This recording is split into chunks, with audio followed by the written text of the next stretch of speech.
Assalamualaikum warahmatullahi wabarakatuh. Perkenalkan, nama saya Gina Agustina dari Prodi S1 Akuntansi semester 3. Baiklah, di sini saya akan mempresentasikan hasil jawaban saya dari studi kasus komprehensif mata kuliah pengauditan 1 dan praktik. Yang pertama, pertanyaannya yaitu jelaskan peran, fungsi, dan yurisdiksi dari 3 pilar utama dalam ekosistem audit Indonesia, seperti OJK, P2PK, dan IEPI. Gunakan contoh-contoh spesifik dari tindakan dan sanksi yang mereka ambil dalam kasus PT Garuda Indonesia untuk mengilustrasikan bagaimana mereka berinteraksi dan berkoordinasi dalam menegakkan akuntabilitas. Jawabannya adalah OJK. Peran dan fungsinya, OJK adalah lembaga negara independen yang memiliki fungsi, tugas, dan wewenang pengaturan, pengawasan, pemeriksaan, dan penyelidikan terhadap keseluruhan kegiatan di sektor jasa keuangan termasuk pasar modal. Tujuannya adalah memastikan bahwa kegiatan sektor jasa mampu melindungi kepentingan konsumen dan masyarakat. Relevansinya dengan kasus Garuda yaitu OJK bertindak sebagai penyelidik utama terhadap PT Garuda Indonesia sebagai emiten. Poin yang kedua, Pusat Pembelian Profesi Keuangan atau P2PK. Peran dan fungsinya adalah unit setingkat eselon 2 di bawah Kementerian Keuangan yang bertugas merumuskan kebijakan, melakukan pembinaan pengembangan dan pengawasan terhadap profesi keuangan terutama akuntan. Relevansinya dengan kasus Garuda adalah lembaga yang menyelidiki dan pada akhirnya menjatuhkan sanksi kepada auditor. Poin ketiga, ada Institut Akuntan Publik Indonesia.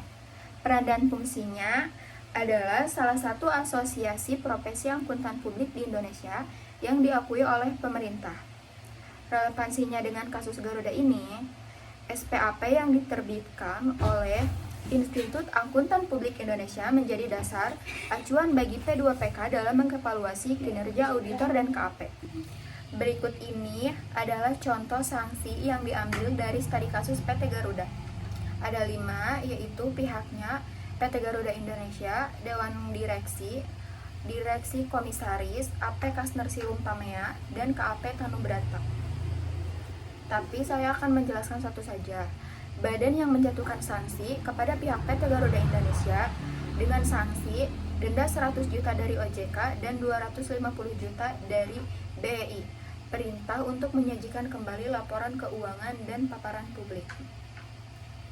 Pertanyaan nomor 2. Identifikasi dan jelaskan minimal 3 pelanggaran spesifik terhadap standar profesional akuntan publik SPAP yang dilakukan oleh auditor dalam kasus audit laporan keuangan PT Garuda Indonesia tahun 2018. Jawabannya adalah ada 3 pelanggaran, yaitu pelanggaran standar umum, pelanggaran standar pekerjaan lapangan, dan pelanggaran standar pelaporan. Pelanggaran standar umum dibagi menjadi 2, yaitu kecermatan dan keseksamaan profesional. Yang artinya standar ini menuntut auditor untuk memenuhi tugasnya dengan tekun dan hati-hati. Yang kedua, independensi dalam sikap mental. Yang artinya meskipun tidak ada bukti langsung adanya kolusi, kegagalan auditor untuk menerapkan skeptisisme profesional dalam menghadapi transaksi yang sangat material dan tidak biasa ini menimbulkan pertanyaan serius tentang objektivitasnya. Yang kedua, pelanggaran standar pekerjaan. Pelanggaran standar pekerjaan ini dibagi menjadi 2, yaitu perencanaan yang memadai dan penilaian risiko. Yang artinya standar pekerjaan lapangan ini pertama menekankan pentingnya memahami entitas dan lingkungannya untuk menilai risiko salah saji material. Yang kedua, bukti audit yang cukup dan tepat. Yang artinya standar ini mengharuskan auditor untuk memperoleh bukti yang cukup dan tepat sebagai dasar yang memadai untuk memberikan opini. Pelanggaran yang ketiga yaitu ada pelanggaran standar pelaporan. Pelanggaran standar pelaporan ini hanya dibagi menjadi 1, yaitu kesesuaian dengan prinsip akuntansi yang berlaku. Standar ini yaitu Pelaporan pertama mengharuskan auditor untuk menyatakan dalam laporan apakah laporan keuangan telah disajikan sesuai dengan PSAK. Pertanyaan nomor 3. Sanksi dari P2PK tidak hanya menargetkan AP Sirumpamea secara individu, tetapi juga KAP Tanubrata sebagai sebuah firma. Analisislah mengapa kegagalan audit ini dianggap sebagai masalah sistematik di tingkat firma, bukan hanya kesalahan individu. Jelaskan. Jawabannya, karena keputusan regulator untuk tidak hanya menghukum individu, tetapi juga memaksa adanya perbaikan sistematik di tingkat firma, menunjukkan pemahaman yang memadai tentang kualitas audit. Karena audit dilakukan oleh manusia yang tidak membuat kesalahan atau mengalami penurunan daya kritis.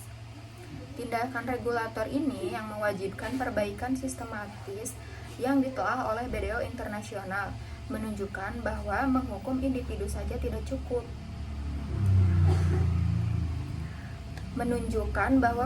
Menghukum individu saja tidak cukup karena kelemahan mendasar pada sistem di tingkat firma harus diatasi untuk melindungi kepentingan publik dalam audit di masa depan. Pertanyaan nomor 4. Skandal ini pertama kali terungkap bukan oleh regulator, melainkan oleh penolakan 2 orang komisaris untuk menandatangani laporan keuangan. Diskusikanlah pentingnya peran Dewan Komisaris yang independen dan Komite Audit sebagai bagian dari ekosistem akuntabilitas. Bagaimana tindakan mereka dalam menggarisbawahi kasus ini? Jawabannya adalah integritas pelaporan keuangan tidak hanya bergantung pada pundak auditor eksternal. Tata kelola perusahaan yang kuat, independen, dan berani adalah garda pertahanan pertama yang vital. Kasus Garuda menunjukkan apa yang terjadi ketika satu pilar akuntabilitas runtuh, tetapi pilar lainnya berdiri kokoh, mencegah kesalahan penyajian tersebut lolos tanpa tantangan. Ini menggarisbawahi betapa pentingnya hubungan antara auditor dengan komite audit dan dewan komisaris. Terima kasih. Sekian. Wassalamualaikum warahmatullahi wabarakatuh.